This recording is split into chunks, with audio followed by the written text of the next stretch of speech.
on working collaboratively with the Liberals and the NDP? Oh, it's such a sad thing. We're completely committed to it. And recently well, it's sad because I recently tried something and I got attacked by the NDP for trying. So, and I wouldn't have told you about it publicly. Actually, when these town hall meetings started, I would have answered this question. Well, our policy is that I actually have an affirmative mandate to go out and try to get cooperation in the next election. And with the goal of cooperating in one election only, that we would get commitments from the parties to get rid of first past the post and put in place proportional representation as a result of cooperating in one election.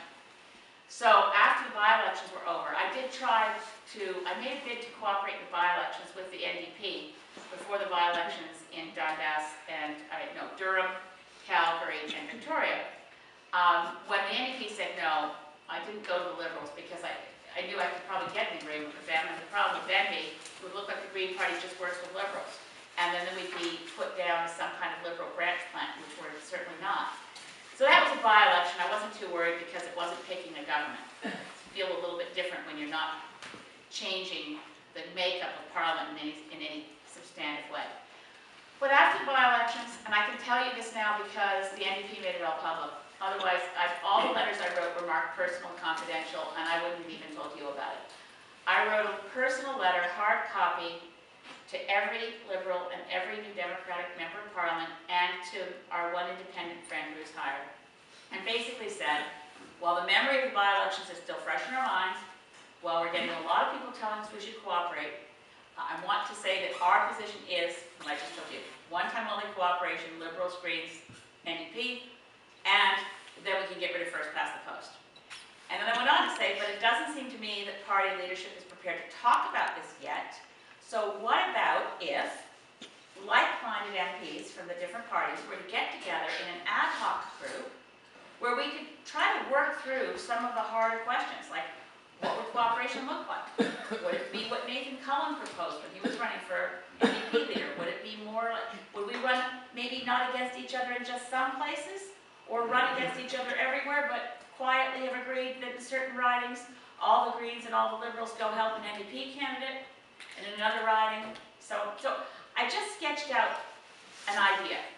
And when I first had the letter delivered to everybody, which was December 10th, et en français pour tous les francophones, les députés francophones, j'ai écrit une lettre en français. The minute my letter hit people's desks, I had Liberals and New Democrats coming over and saying, well, this is a great idea. I want to be part of that group. This is okay. So I was feeling very good about it. And my office called, I got an email from Deborah in my office. I'm sitting in the house, so I live on this little lifeline between me and my office. She said, I'm getting calls from MPs who wonder if they're allowed to send members of their staff. Wow, that's it. Boy, we're going to need a really big room, right? By the next day, everyone who'd spoken to me came back over and said, I'm sorry, I can't do anything on this, it turns out. And what the NDP have said now publicly, which I wouldn't have believed, is that Tom Mulcair ordered all of his MPs not to even answer my letter. And he wrote an answer which basically said, the NDP is very much in favor of proportional representation. Don't call us, we'll call you, basically. So that's why I said, oh boy. I mean, I have to keep trying, but right now, because it all came out in the press the way it did, I think Mulcair thinks, well, I don't know what Mulcair thinks. The NDP members of Parliament made it public. I would never have made it public, because if you're trying to get people to trust you and work together, you really don't want to have every effort at cooperation in the paper. But they basically attacked me and said it was, why wouldn't I have gone only to Mulcair? Well, I mean, I wrote Mulcair too. He's one of the members I wrote to. But, yeah. Is there anything that as sort of maybe new citizens that we can do to help persuade them to change their mind? I think that it will be very helpful to write letters to the editor, continue to make a difference. Any of you who've had New Democratic Party memberships or Liberal Party memberships in the past, or even if you haven't, no harm writing to them. I'll keep trying. We've got a bit of time. Yes, and then Andrew. I'm sorry, just to let you know that he now was one of the questions that we emailed the other day saying, how do you feel about working cooperatively? And that need now is now apparently working towards that issue as well. I mean, the problem is, part of my problem with it is, to the extent I have a problem with it, is that if we all focus on that, we lose the momentum to force Stephen Harper out of office first. And I don't think we can I don't think we should take the risk of the assumption that he's in power till 2015. I think he could retire, he could resign, he could be forced out, there's all kinds of things that could happen, but if we're only fixated on 2015, it's less likely to happen.